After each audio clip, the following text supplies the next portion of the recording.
Hello, I'm Kathleen at Kathleen Elise, and welcome to our live stream for students only. So if you're a student of English and you have questions that you need answered, or if you need help with pronunciation or anything at all relating to the English language or the English culture, that's what I'm here for. So every Thursday at noon, 12 p.m. Eastern Time, I'm here for you. All right, so we'll get started in just a second. Ciao.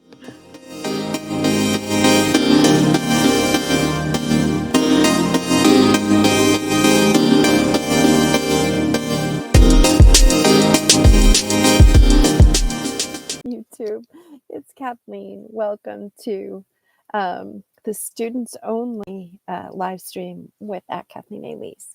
So today we're going to talk about what it means to think in English. Right now I'm going to take my glasses off because the glare drives me crazy, so I'm thinking it drives you crazy too.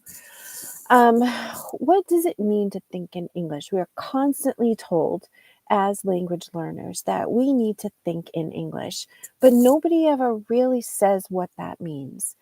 And as I've been helping my own students this past week and actually for the past month or so, I think I've mentioned this before. I have a younger class that I keep. I have my certifications in teaching business and teaching young learners and working on other certifications as well. So I do like to keep the young ones in the rotation because I learned so much from them, not only as a teacher, but also from their viewpoint as students. I'm a language learner myself, but seeing their input in struggling with my native language is super helpful as a teacher. So at any rate, what I've been noticing is, so they're at the point now where they're transitioning from the lower grades. They're now 10 and 11 and 12. And so they're transitioning to a point where they now need to start really thinking about how they're communicating in English. And the classes I run with them are mostly conversational classes. So, and they're taking English in school. But what I'm realizing is that their particular school system doesn't allow them any opportunity to talk and use the language. So they don't really know how to think in the language. So when I say to them, okay, you're using your Spanish, but you're using, that's how you would put it, you would put your sentences together in Spanish, or that's how you would say a particular thing in Spanish, for example, instead of saying I am 10 years old, as you would say it in English, they say, I have 10 years. But if you say that in English, it's not correct and people will kind of understand you, but you'll never be able to move on in your fluency and you'll never be treated as if you're smart and as if you understand the language. So I'm trying to really help them. And so I had mentioned to them, you need to think in English. And I saw looks on their faces. So I thought, you know what, I think I need to break this down. So what thinking in English is now I have to put my glasses on so I get the order right. Thinking in English is composed of three separate parts. And I'm sorry, the lighting is, let me help that. So there's three separate parts to the ultimate act of thinking in English. So the first thing you need is you definitely need the understanding, not just the acquisition of the information, but you need to know how to use the information, and you need to understand the stuff you're putting in your head in regards to I like the way I phrased it in my notes, so I'm going to read it. So, knowing and understanding the words and word grouping rules of the language. So, basically, you need your vocabulary and your grammar. That makes perfect sense because, people in one part of the world have different words for the same thing. So this is cup in English, but it's Tasse in German. I don't know my Korean yet, and I've forgotten what it is in French, but it's a different word, but it all means the same thing. Um, so you need to know what words are to say to be able to communicate what you're talking about. So the words and the grammar are important, and that is where most people stop. And this is why when you're told to think in English, it gets difficult for people and it gets confusing. And you think, but I'm learning all these words. I know these words. Isn't that thinking in English? I'm saying the words in English. There's more to it. So you not only have to understand what the word is and what it means and how to use it with other words, but you also have to know the sounds. You have to be able to correctly form the sounds that make up the word, that make up the sentence. And not only the sounds of the word, so the letter A makes a few sounds, but we would say as in apple, apple, or as in altar, or some of the other words, the short A, the long A, sometimes you say the sound says the letter's name. So sometimes it's A, as in ace. I aced the test, or I'm holding an ace for a card. So you have to know the different sounds of the language. Now, here's where things can get tricky because, and this is just one area, this is just on the stuff that most people focus on.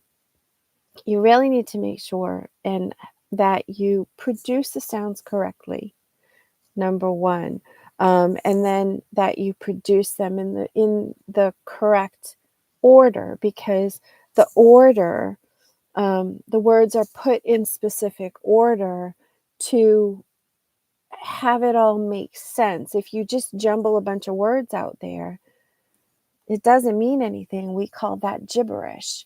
And the same thing happens in your native language. If someone just threw a bunch of words at you, but not in any particular order, then you don't know what they're talking about. It narrows things down a lot, but you don't know.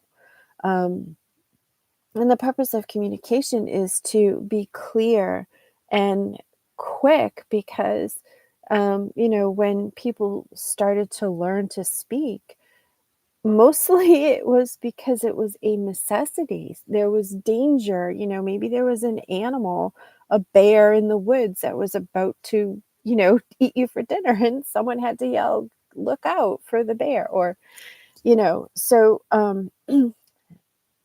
words were placed in certain order to make the communication clear and effective. So we're looking here, when we're trying to become fluent, we're looking to be effective in our communication as well. So you definitely need the vocabulary, you definitely need the grammar. The other part of that, one of the other parts of that, the next part of that is that you have to, most often, there are specific traditions, which translates to etiquette, when you're speaking. So there's a polite way to speak. There's an impolite way to speak. There's a downright nasty way to speak. There's a different way to speak to older people, to someone in authority over you. And if you're the authority figure, then you speak a different way.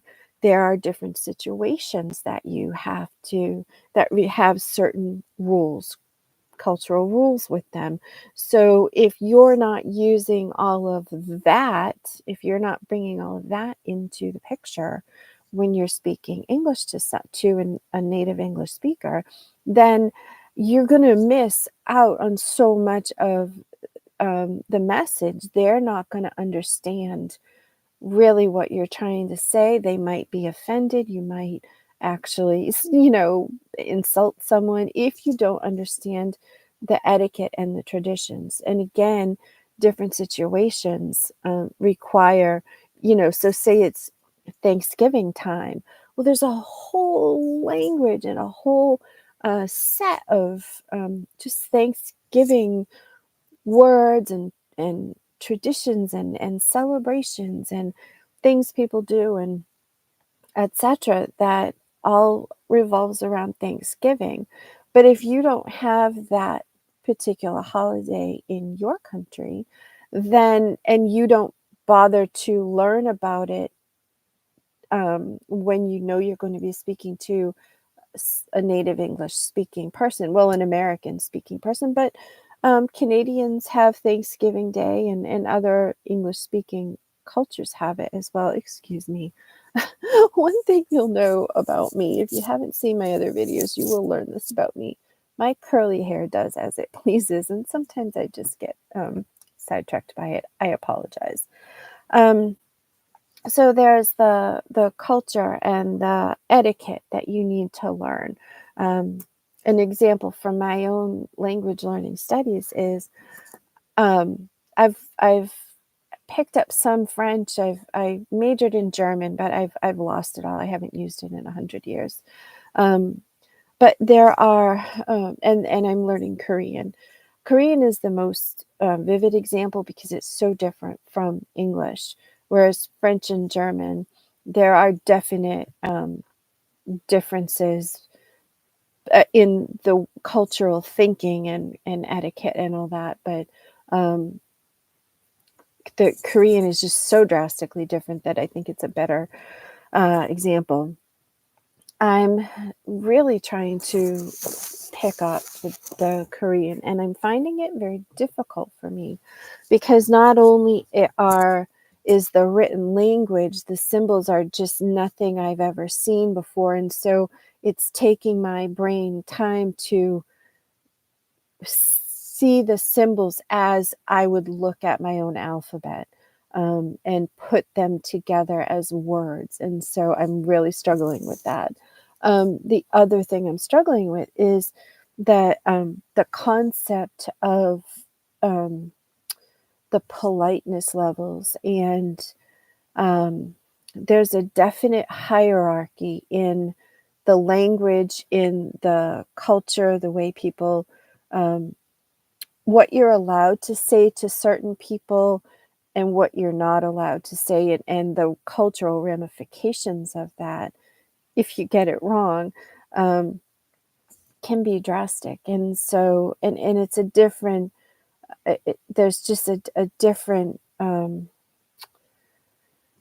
philosophy, I suppose, behind the mannerisms and the traditions and this whole aspect of the hierarchy there.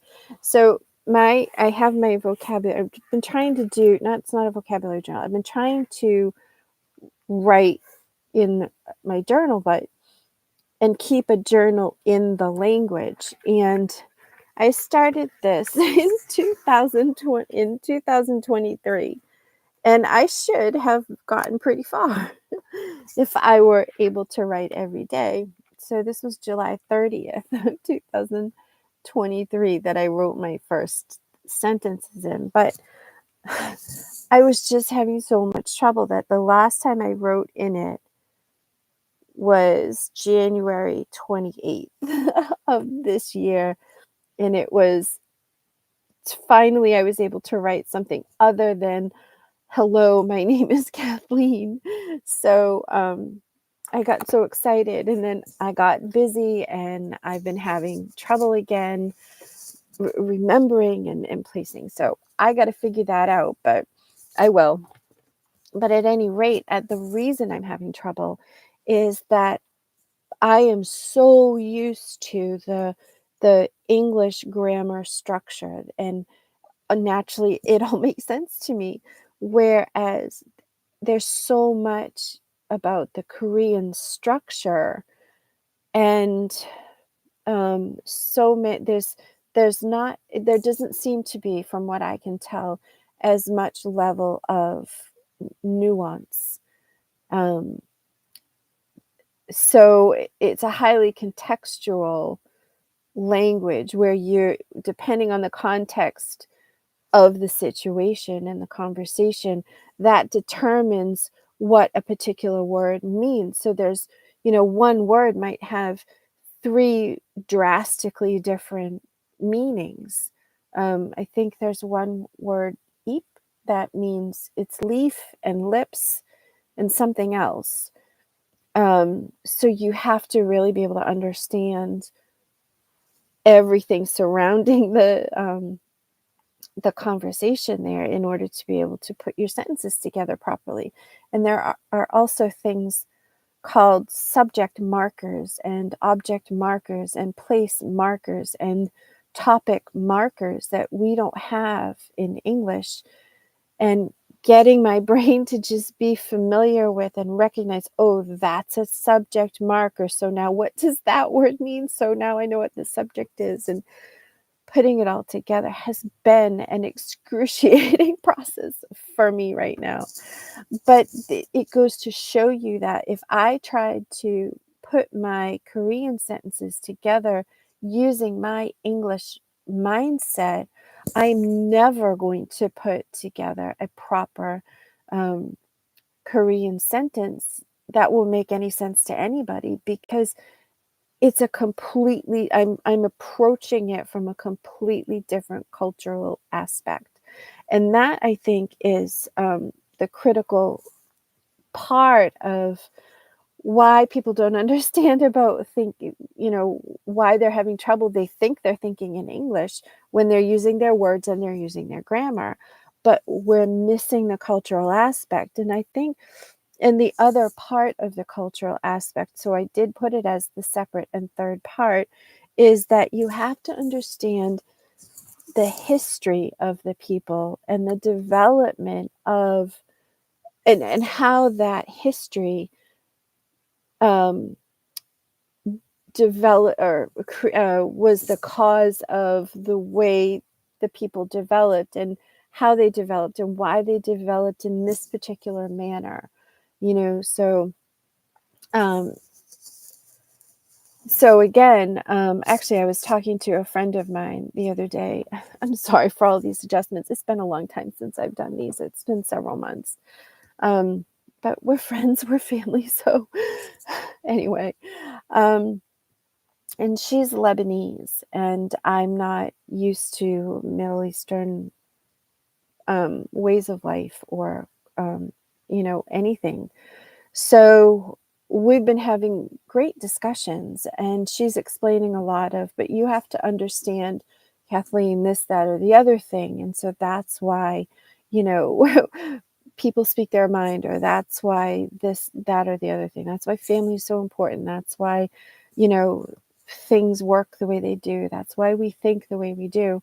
And I've been filling her in on different cultural aspects of life in America and why we think this way and where certain words came about. We were talking about the term white trash the other day, and she never understood. She knew what it meant, but she never really gave it much thought. And so I explained to her, that it was during the famine in Ireland when everyone came over to the United States. Everyone was, starving and in poor health and poor condition. And there were so many people coming that there were particular jobs.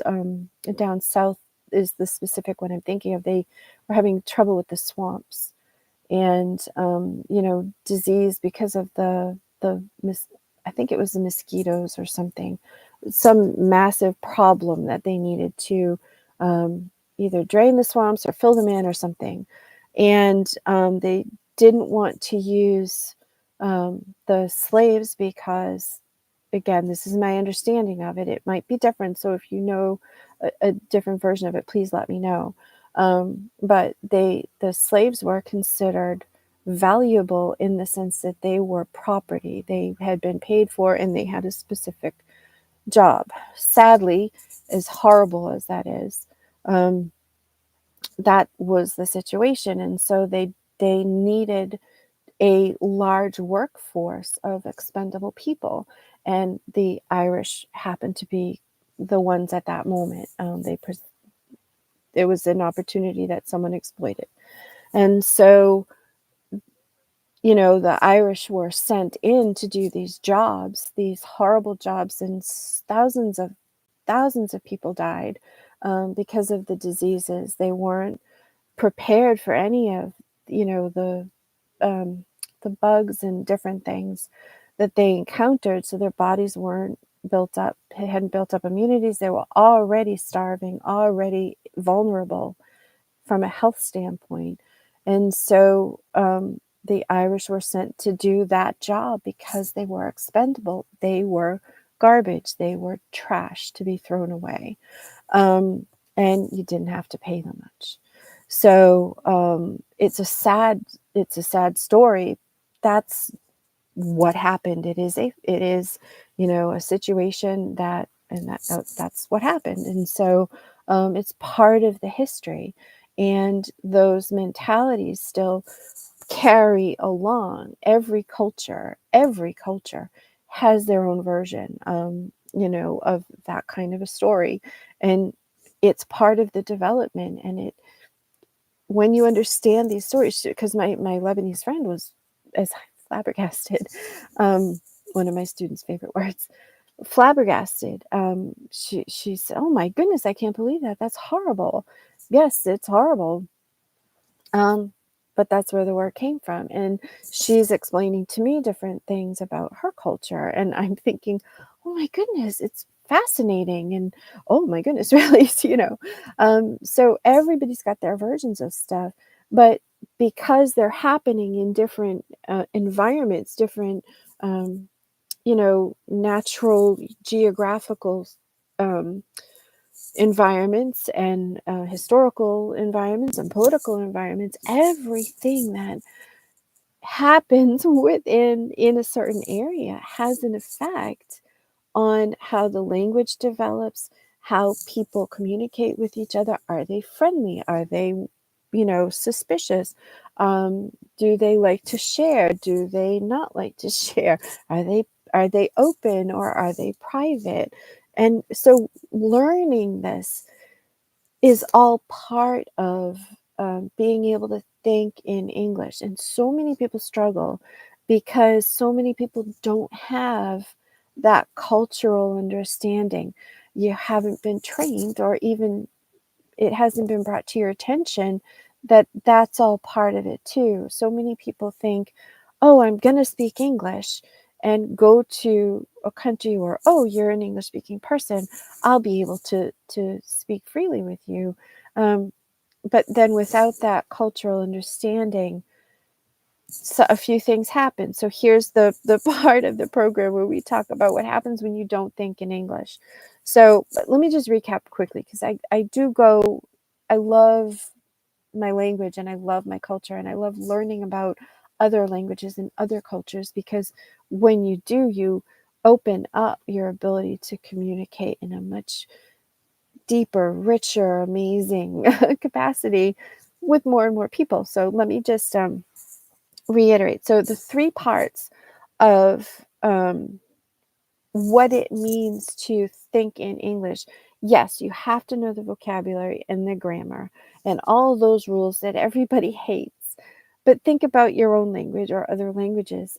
Everybody's got rules that they have to follow. Everybody's got exceptions to rules. So it's no different. It's just we might have more. And there's a reason for that. And that's important to discover. So you need to find out about things, I've come. Let me do this, and then I'll finish that thought later. So you need your grammar and vocabulary. You have to understand not only the word itself and what it means. So cup, but there's all sorts of underlying words. And there are many in English, there are many words for cup. You have mug, you have tumbler, you have all these different things, and they mean something slightly different. With English, there's a lot of nuance. So just knowing the word cup will get you by, but if you want to progress, if you want to become an advanced speaker of English and eventually a fluent speaker of English, you have to know the nuances. Language. So you need grammar and you need your vocabulary and you need to understand the underlying words. Go deep. Go deep. I'll get to that part. So vocabulary and grammar, you need to know the etiquette and traditions of the people and of the different situations that you're going to be speaking in. And then you have to know the history and the development of the culture itself and the language. So the people and the language, because the language develops along with the people, because the people are trying to communicate with each other. So they're always trying to get better at it. And there are reasons why certain things are said and certain things are done. And so those are the three components that you really need to focus on. So what happens when you don't learn to think in English? So if you're not thinking in English, what's happening is, number one, your pronunciation suffers. And this one is key for the students I work with, not just the younger students, but the adults as well. I had a corporate class a few months ago, and one of the students, he was the head of their legal department. This is a global company, head of the legal department. And he was having trouble with he was having trouble differentiating between the CH sound and the SH sound. So between sh and ch, ch, ch. So sh and ch. Really having a hard time with it. And he kept mixing everything up and he would use them at the wrong time. And so one of his underlings, which luckily they were good friends, or it could have been difficult and hard for them, she said, remember, it's like there's a declination, che, chi, chai, cho, chu. In Spanish, I don't know what it's for. I haven't gone that far with my Spanish, but che, chi, chai, cho, chu. And so she was helping him to connect it with his native tongue, which was great. But then whenever he would go to say words with the CH sound, he would say it like if it was CH, well, whatever, if there was another vowel after it, he would say that part of it in Spanish and not in English. And so I had to help him to then, separate the Spanish sounds from the English sounds. And so we worked on the differences between the Spanish sounds and the English sounds. And so once he could hear the differences, then I could say, okay, now, whenever you see this, you have to forget that you ever learned Spanish and just forget anything you've ever known about Spanish and remember you're speaking English. What is the English sound? And it can take some time initially to work through all of that and train yourself to think. Like, I put my blinders on. That's what this is. I put my blinders on. So when I'm trying to learn Korean, I'm forgetting all about my English and I'm putting my brain into the whatever it is I know about Korean and the structure and everything. And I'm forgetting my English. And that's what I have to do. So just put that aside and just forget you ever learned it. So you're going to have trouble, is my point here. And it's going to add a lot of extra work for you and probably a lot of frustration for you. So what you need to do then is, so what will happen also is that you're not So you're not going to be producing the correct sounds. You're going to be combining English sounds with the sounds of your language, which won't produce the right sounds in English, which could create confusing sounds. Like you might be saying a sound that actually does mean something in English, but it's not what you want it to mean. And so by not thinking in English, you're throwing a whole level of confusion into your attempts at communicating in English.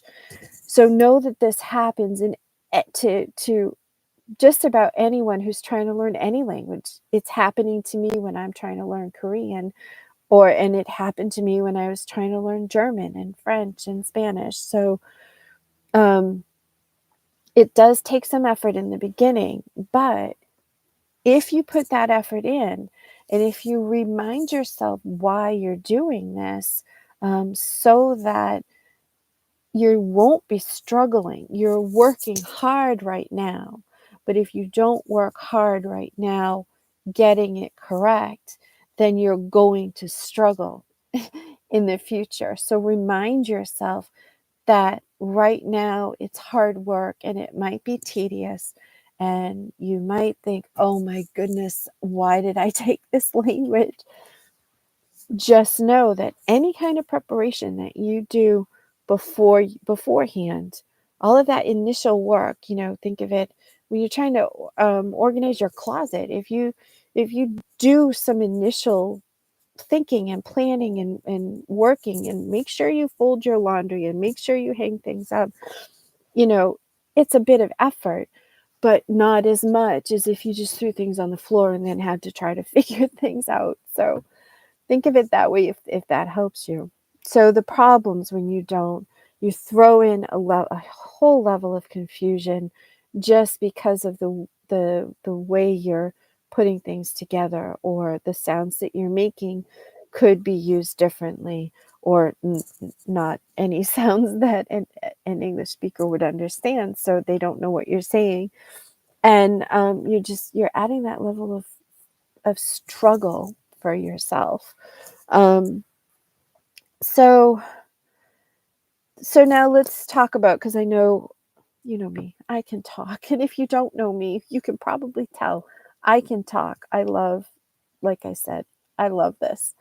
So let's talk about some practical approaches that you can take to really get started right away in thinking in English. Now that you have a better understanding of what it means, that it's not just words and grammar.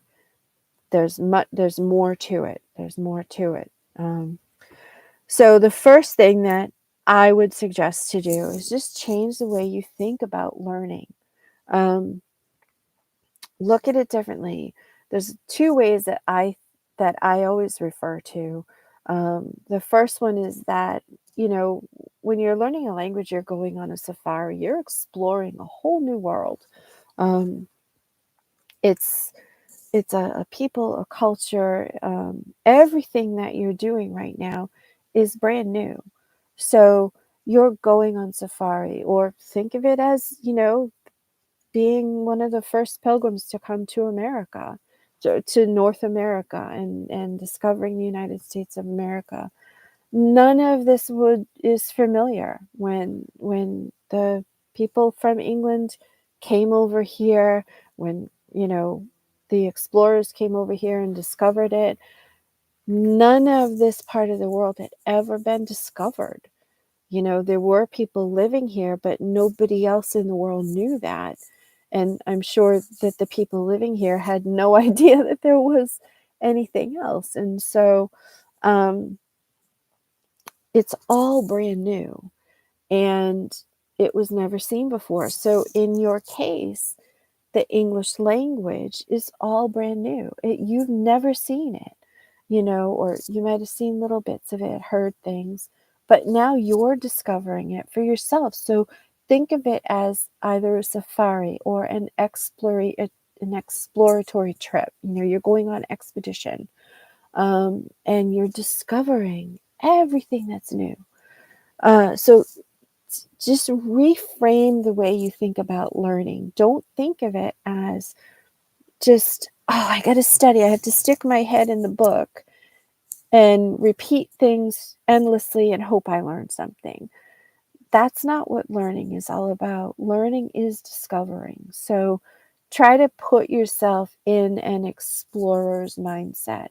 Read up on some explorers and find out what they did, how they approached the project of exploring the Antarctic or exploring a particular jungle or, up and down the Amazon, whatever. Find out how they approached it and then approach your language learning the same way, because it really is a journey of discovery. So that's one way that I like to look at it. The other way I like to look at it is as though it's an archaeological dig. You've come across this strange mound, and so you're starting to dig it out, and you're finding that somebody was there and somebody drew this picture, and what were they trying to say? And so you uncover layer after layer after layer of this new again new world, this new civilization to you. So you're uncovering things, you're going deeper. So not only are you pushing forward into a, a whole new wide world, but you're also digging beneath to discover all the underlayers of what made this world the way it is, and who are these people, and what do they think and like, and what are their tastes and things like that. So if you think of it that way, it then becomes an exciting endeavor, not just drudgery. It's not like you're the little hamster or gerbil spinning on the wheel just going nowhere. You're actually going someplace. So that's the first thing. So change the way you look at learning and the whole process. And then when you begin speaking in English, I've gone over this. Just forget that you even know your native language. Just try to keep in mind that right now English is what I'm speaking. So in my mind, I try to say Korean is what I'm speaking. Korean is the only thing I know. I only know Korean. I only know Korean. So do that same thing, and it will help you to. It might still be a struggle at first, just even to train your mind. But once you get used to doing it, will make your life so much easier. Believe me. And then finally, use the cultural insights that you're learning. Um, Oh, yeah, I'm sorry, I did miss something. I'll get to that. Well, it's kind of all the same. Um, no, I need to put it back here. So in the process of changing the way you're thinking about learning, this is an archaeological dig. It's an exploration. You have to ask questions. You're going to come up with new things. New things are going to present themselves to you all the time. So you need to be asking questions, like not questions beyond what is this? What does it mean? Well, does it mean anything else? Why does it mean that? How is it used? Is it only used in one way? Are there other ways to use it? Keep asking those questions. Those questions are what help you dig below the surface and really get to the heart of the matter. Ask questions about if you're told that you have to say the sentence a certain way. Well, you can say, is that the only way to say this? Are there other ways? Why do I have to say it that way? You know, what's the purpose of saying it that way? Could I say it this way? Always be asking questions, because those questions not only help you hack through the jungle or the forest or the whatever and clear the brush out of the way so you can move forward, but they also help you to dig deeper, to really get to know the underlying, the essence of the language and the people. Um, so that's all part of changing the way that you think about learning. And then when you're speaking English, you're going to forget that you ever know anything about your own native language or any other language. And then finally, you're going to use these cultural insights that you're learning about to communicate better, more thoroughly, more correctly or completely in your different situations. So, you're going to find out that you might be able to say to the little kid shooting baskets, on the playground, "Hey, what's your name?" or whatever that is. You're going to learn that you can't talk that same way to your boss all the time. In this day and age, the American business culture is more relaxed, but there are still rules of professionalism and things, and that would not be considered professional in most circumstances. So notice I said most circumstances. So you have to know when it is okay, when it's not okay, um, all of those different things. And so you're going to use those insights. You're going to, as you learn more about the language, more about the words and how you use them, try using them. Put that new knowledge to practice right away as soon as you've got it. Don't hold on to it. Use it.